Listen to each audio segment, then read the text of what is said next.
کتاب قاعدۃ مختصرہ فی وجوب طاعت اللہ ورسولہ صلی اللہ علیہ وآلہ وسلم وولاۃ الامور.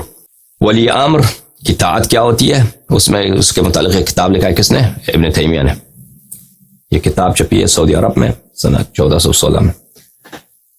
خوب دیکھیے، فَأَمَرَ اللَّهُ الْمُؤْمِنِينَ بِطَاعَتِهِ وَطَاعَةِ رَسُولِهِ صلی اللہ علیہ وآلہ وَأُولِي الْأَمْرِ. اللہ نے، یہ آیت ہے نا، یا ایھا الذین آمنوا اطیعوا اللہ واطیعوا الرسول وأولی الأمر منکم فإن تنازعتم في شيء فردوه إلى الله والرسول صلی اللہ علیہ وآلہ إن كنتم تؤمنون بالله واليوم الآخر. اس آیت کو نقل کرنے کے بعد کہتے ہیں کہ اللہ تعالیٰ نے امر کیا ہے، حکم دیا ہے کہ اللہ کی طاعت کرو اور رسول صلی اللہ علیہ وآلہ وسلم کی طاعت کرو. کما امرهم ان يؤدوا الامانات الى اهلها، جیسے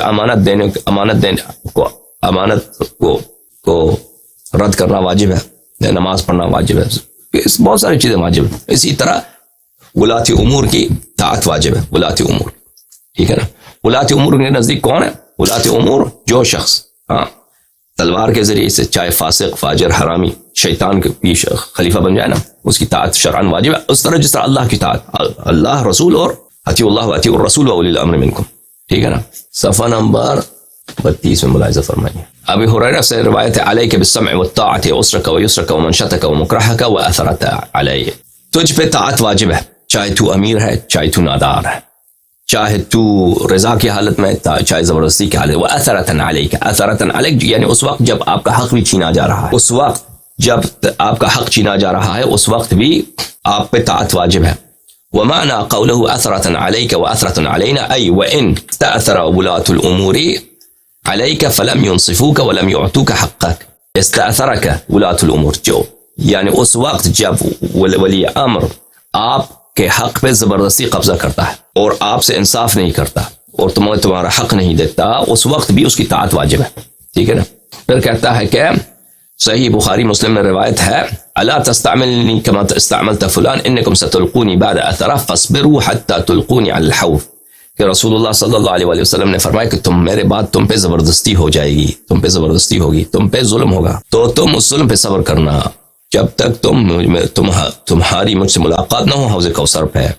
پھر وہ صفحہ نمبر 35 میں فرماتے ہیں ابن تیمیہ، وَأَمَا مَا أَمَرَ اللَّهُ بِهِ رَسُولُهُ وَرَسُولُهُ صلی اللہ علیہ وآلہ، کہتے ہیں کہ اللہ نے حکم دیا ہے، رسول صلی اللہ علیہ وسلم نے حکم دیا ہے کہ ولی امر کی طاعت واجب ہے اور اس کی خیر خواہی بھی واجب ہے انسان پر. وَإِن لَمْ يُعَاهِدْهُمْ عَلَيْهِ، اگرچہ آپ نے بیعت نہیں کیا ہے، آپ نے کبھی بیعت ہی نہیں کیا، آپ نے کبھی ان کے ساتھ معاہدہ نہیں کیا کہ میں آپ کی طاعت کروں گا، نہیں، کوئی بات نہیں، پھر بھی اس کی طاعت واجب ہے. وَإِن لَمْ يَحْلِفْ لَهُمُ الْأَيْمَانَ الْمُؤَكَّدَةَ، اگر انہوں نے کبھی آپ نے قسم بھی نہیں کہا نا، بیعت کریں، قسم کھائے کہ میں آپ کا تابعدار ہوں، میں آپ کی اطاعت کروں گا، اس کے باوجود اس کی اطاعت واجب ہے. کس طرح واجب ہے؟ کما یجب علیہ الصلوات الخمس، جیسے پانچ دفعہ دن میں نماز واجب ہے، اسی طرح طاعت ولی امر واجب ہے، چاہے وہ فاسق، فاجر، حرامی، ظالم، آپ کا حق آپ سے چھین رہا ہے، آپ نے کبھی بیعت نہیں کیا، اس کے باوجود آپ پہ طاعت واجب ہے. زکوٰۃ و سیام، جیسے زکوٰۃ و سیام واجب ہے، جیسے حج بیت اللہ الحرام واجب ہے. وغیر ذلك مما امر اللہ به ورسولہ صلی اللہ علیہ وآلہ من الطاعہ، اور اس کے علاوہ جو شریعت میں ہے، حج بیت اللہ الحرام ہے، سیام ماہ رمضان ہے، زکوٰۃ واجب ہے، 5 وقت کی نمازیں واجب ہے، اسی طرح طاعت ولی امر واجب ہے، چاہے وہ جتنا ہی شیطان آدمی ہی کیوں نہ. یہ کتاب شرح اصول السنہ ہے، شیخ عبداللہ ابن عبد الرحمن الجبرین، یہ جب سعودی عرب میں، وہاں پہ بہت بڑے عالم دین ہیں وہابیت کے. یہاں پہ احمد بن حنبل کے جو کلمات ہیں، جو میں نے ان کے کتاب اصول سنہ سے آپ کو دکھایا، اسی کی شرح میں ہے یہ. اس کی شرح میں یہ صفحہ نمبر ہے 96 میں فرماتے ہیں، والائمہ هم الذین تتم لهم الولایہ، ائمہ وہی لوگ ہیں جن کی حکومت ہے، جن کی ولایت ہے، یعنی جن کی حکومت ہے. ویستولون علی الامۃ الاسلامیہ، ان کی حکومت امت اسلامیت پر ہے، ان کی حکومت ہے امت اسلامیہ پر. سواء بعہد ذلک الوالی بان عہد الیہ من قبل، چاہے اس طرح ہو کہ پچھلے والے خلیفے نے، پچھلے والے بادشاہ نے وصیت کی ہے، او بالقوہ من ذلک الوالی بان اخذ الولایۃ بالقوہ، یا یہ کہ وہ طاقت کے زور سے وہ خلافت لے لے، چھین لے. وتولى علیہم، اور ان پہ اور طاقت کے زور سے، وتولى علیہم بالغلبہ، غلبہ طاقت کے زور سے وہ ان پہ حکومت کریں. هذا كل هذا بلا شک اذا تمت له الولایہ وجبت طاعت له، وجبت طاعت له، بلا شک بلا ریب، ایک دفعہ اس کی حکومت بن جائے تو پھر اس کی طاعت واجب ہے. والسمع له، اس کی بات ماننا واجب ہے. وحرم الخروج علیہ، اور اس کی مخالفت کرنا، اس کے خلاف بغاوت کرنا حرام ہو جاتا ہے. ٹھیک ہے نا, شرعن جیسے نماز واجب ہے اسی طرح یہ بھی واجب ہے. کتاب ہے کتاب الایمان عن اصول الدیانہ, ابو الحسن اشعری جو اشاعرہ کا امام ہے اس کی کتاب ہے. ابو الحسن اشعری جو بہت بڑے متکلم ہیں, اشاعرہ کے امام, حیدرآباد دکن کی چھپی ہوئی کتاب ہے. صفحہ نمبر 12 میں فرماتے ہیں ومن دیننا ان نصلی الجمعۃ والاعیاد وسائر الصلوات والجماعات خلف کل بر وغیرہ. ہمارے دین کا حکم یہی ہے کہ ہم جمعہ اور عید کی نماز اور باقی سب نماز جماعت جو ہیں ہر نیک اور غیر نیک, نیک اور غیر نیک یعنی گناہکار کے پیچھے نماز پڑھیں. کما روی عن عبداللہ ابن عمر کان یصلی خلف الحجاج, جیسے کہ روایت میں ہے کہ عبداللہ ابن عمر حجاج ابن یوسف کے پیچھے نماز پڑھتے تھے.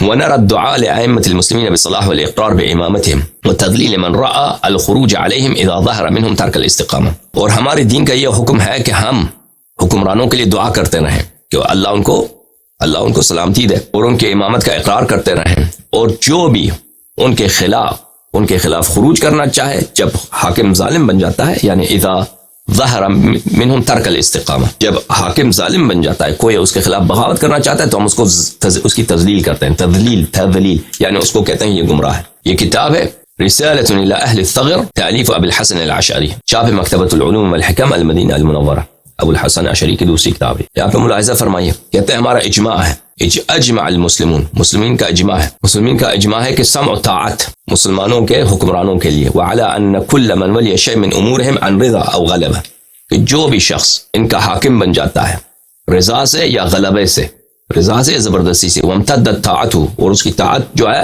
حکومت اس کی بن جاتی ہے, من بر او فاجر, من بر و فاجر, بر چاہے نیک ہو یا فاجر ہو, ہمارا اجماع ہے, ٹھیک ہے نا, اس کی طاعت واجب ہے. فاجر ہے تلوار کے زور سے خلیفہ بنا ہے, طاعت واجب ہے شرعاً, اور اس کے خلاف خروج کرنا جائز نہیں ہے. جارا و عدل, چاہے ظلم کرے چاہے عدل کرے, اس کے خلاف آپ خروج نہیں کر سکتے, اس کے خلاف آپ بغاوت نہیں کر سکتے. اور واجب ہے وعلی ان یغزو معهم العدو, اس کے دشمن کے خلاف جہاد کرنا بھی واجب ہے. یہ بھی ہمارا دین کا حصہ ہے.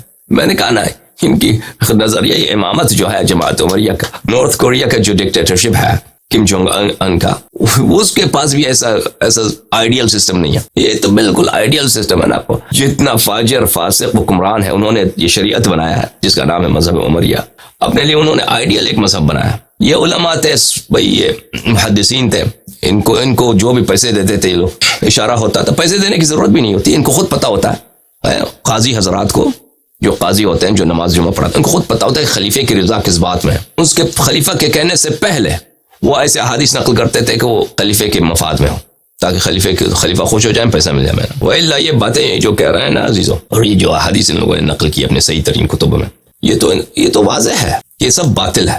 یہ تو کوئی شریف انسان, کوئی عاقل انسان جس کی ضمیر ہے ان باتوں سے توافق تو نہیں کر سکتا. ان کا میں نے آپ کو بار بار کہا کہ جماعت عمریہ کا نظریہ امامت اتنا گٹھیا ہے کہ ان کو خود جرأت نہیں ہے وہ مسائل جو ان کے اجماعی ہیں وہ علنا اپنے ممبروں سے اپنے عوام کو سنائیں, اور وہ آتے ہیں پھر شیعوں پہ اعتراض کرتے ہیں کہ تم کیوں کہتے ہو کہ بھلے امامت منسوس ہے. منسوس صرف ایک ہی طریقہ ہے کہ وہ منسوس ہو, منسوس کے علاوہ اللہ نصب کرے, رسول صلی اللہ علیہ وسلم نصب کرے, اس کے علاوہ کوئی طریقہ ہو ہی نہیں سکتا. سمجھ میں آ رہی نا بات آپ کو؟ یہ کتاب اصول الدین الشیخ احمد بن محمد الغزنوی الحنفی, متوفى سنت 593, یہ بھی احناف کا بہت بڑا متکلم ہے. اصل طاعت الائمہ واجبہ وہی فرض عین من فروض الشرع, یہ کہتے ہیں کہ حکمرانوں کی طاعت واجب ہے اور یہ فرض عین ہے, فرض کفایت نہیں ہے, واجب کفائی, فرض عینی ہے, ہر شخص پہ واجب, ہر فرض پہ شخص واجب ہے کہ وہ حکمران کی طاعت کرے. من فروض الشرع, اور شرعی لحاظ سے واجب ہے. یہ نہیں کہ ہم کہتے ہیں مصلحت ہے کہ آپ یہ کرو نا, دنیائی مصلحت ہے کہ بھئی فلان کام کرو, نہیں, شرعاً واجب ہے, اللہ کی جانب سے واجب.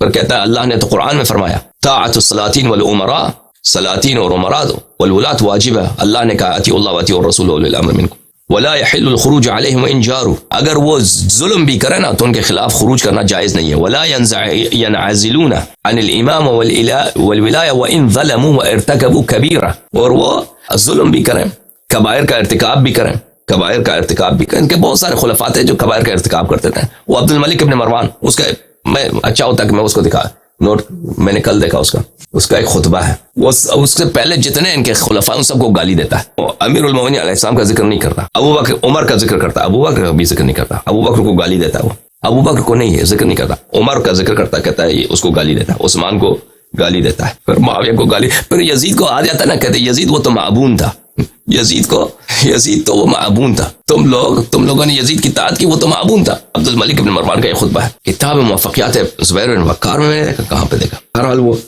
میں کبھی آپ کو دکھاؤں گا۔ کہتا ہے یزید معبون تھا، معبون پتہ ہے کس کو کہتے ہیں؟ معبون کہتے ہیں مفعول کو۔ یہ حنفی صاحب فرماتے ہیں کہ ولا ينعزلون عن الامامة والخلافة وان ظلموا وارتكبوا كبيرة، امامت اور ولایت سے وہ عزل نہیں ہوتے اگرچہ ظلم کریں اور کبائر کا ارتکاب کریں، کبیرے کا ارتکاب کریں، گناہ کبیرہ، کوئی لواط دے رہا ہے، کوئی لواط کر رہا ہے، کوئی شراب پی رہا ہے، جیسے معاویہ پیتے تھے، ڈرنک ہوتا تھا ان کا، اور بھی خلفاء تھے جن کا ڈرنک ہوتا تھا۔ ولا ندعو علیہم اذ ظلموا بل ندعو لهم بالصلاح والعدل، وہ ظلم بھی کرے تو ہمیں دعا دینے کی بھی اجازت نہیں ہے، بلکہ ہم دعا کریں گے ان کے لیے۔ یہ کتاب ہے عمدۃ القاری بشرح سقیم البخاری، چھاپ دارالفکر، جزء 16۔ یہاں پہ ملاحظہ فرمائیے، بخاری کی حدیث ہے من کرہ من امیر شیئا فلیصبر، جو بادشاہ سلامت سے ایک چیز دیکھے جو ناپسند ہو تو صبر کرے فإنه من خرج من السلطان شبرا مات میتۃ جاہلیہ، جو بادشاہ کے جو حکومت کے طاعت سے ایک فٹ دور ہو جائے تو کیا ہوتا ہے، وہ جاہلیت کی موت مرتا ہے، ٹھیک ہے نا۔ تو اس کے متعلق کہتے ہیں اس کی شرح میں وفیہ دلیل على ان السلطان لا ينعزل بالفسق والظلم ولا تجوز منازعته في السلطنة بذلك، اس حدیث میں یہ دلیل ہے بادشاہ سلامت فاسق ہو ظالم ہو، فسق اور ظلم سے وہ کیا نہیں ہوتا، معزول نہیں ہوتا، اس کی شرعی حکومت جاری رہتی ہے، بلے اور فسق اور ظلم کی وجہ سے اس کے ساتھ نزاع کرنا جائز نہیں ہے۔ یہ کتاب شرح العقیدۃ الطحاویہ لابن عبد العزیز الحنفی، چھاپ مؤسسۃ الرسالہ۔ یہ عقیدہ طحاویہ تو معروف کتاب ہے ان کے عقیدے میں، ابو جعفر طحاوی کی کتاب ہے۔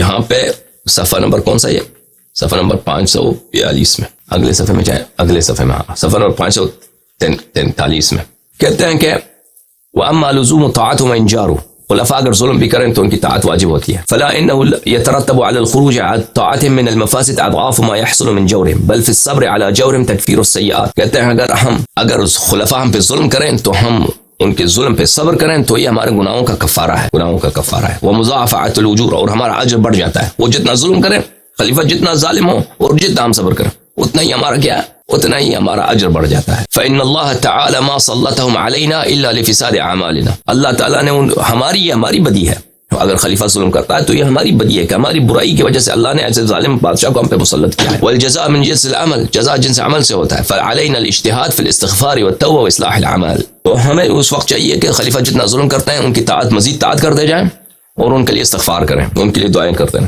یہ کتاب مراتب الاجماع لابن حزم الظاہری، اس میں اس نے جتنے اجماعی مسائل ہیں جماعت عمریہ میں اس کو جمع کیا ہے اس نے، ابن حزم نے، مراتب الاجماع۔ اس میں یہاں پہ صفحہ نمبر 209 میں فرماتے ہیں واتفقوا ان من خالف الاجماع المتيقن بعد علمه بانه اجماع فانه كافر، کہ جو شخص اجماعی مسئلے کو اس کے جاننے کے بعد کہ اجماعی ہے اس کی مخالفت کرے تو وہ کافر ہے۔ اجماعی مسئلے کا مخالفت کرنا یہ کفر ہے، ٹھیک ہے نا، فتویٰ بھی لگا دیا اس نے۔ پھر جا کے صفحہ 209 میں وہ فرماتے ہیں واتفقوا ان الامام الواجبۃ امامتہ، وہ امام جو اس کی امامت شرعی بن جاتی ہے، وہ اس کی امامت واجب ہو گئی ہے، ٹھیک ہے نا، وہ کسی بھی طریقے سے امام بن گیا۔ ان طاعتہ فی کل ما امر، ہمارا اجماع ہے کہ اس ہر چیز کا وہ حکم دے اس کی طاعت واجب ہے، شرعاً واجب ہے، یہ اجماعی مسئلہ ہے، اس کی مخالفت بھی کریں گے تو کافر۔ ما لم يكن معصیۃ فرض ان طاعته فی کل ما امر لما لم يكن معصیتاً فرض، اگر وہ کسی گناہ کا حکم دے تو وہ واجب نہیں ہے، باقی جس بھی مسئلے پہ حکم دے اگر وہ گناہ نہیں ہے وہ فعل تو اس کے طاعت واجب ہے۔ والقتال دونه فرض، اس کے فرمان پر قتال کرنا، اس کے دشمنوں سے جنگ کرنا وہ بھی واجب ہے۔ وخدمته فيما امر به واجب، اور جس بھی حکم دے اس کی خدمت کرنا وہ واجب ہے۔ واحکامه واحکام من ولى نافذہ، اور اس کا حکم اور جو اس کے جو نائبین ہیں، گورنر ہیں، ان کا بھی حکم ماننا یہ بھی واجب ہے۔ وعزلہ من عزل نافذ، اور جس شخص کو عہدے سے عزل کریں وہ بھی نافذ ہے، یہ اجماعی ہے۔ تو ٹھیک ہے نا عزیزو، اب پتہ چل گیا، ہم نے جماعت عمریہ کے مسئلے امامت کے بتایا تھا کہ ان کے ہاتھ امام بننے کے 3 طریقہ کار ہیں، ایک بیعت، ایک وصیت، اور ایک ہے بالقہر والغلبہ۔ اور یہ قہر و غلبہ جو ہے یہ ایک اجماعی مسئلہ ہے۔ اب کوئی فضول شخص آ کے کہہ دے کہ میں اس کو نہیں مانتا، تو اس کو نہیں مانتا تو کافر ہو گیا، تو نے اجماع کا مخالفت کیا، اجماع کا مخالفت کرنے والا تو کافر ہوتا ہے، تو اپنے جہل سے کہتا ہے کہ میں اس کو نہیں مانتا۔ وَإِلَّا تمہارے جو مذہب کے بڑے علماء ہیں انہوں نے کہہ دیا کہ یہ مسئلہ ہمارے ہاں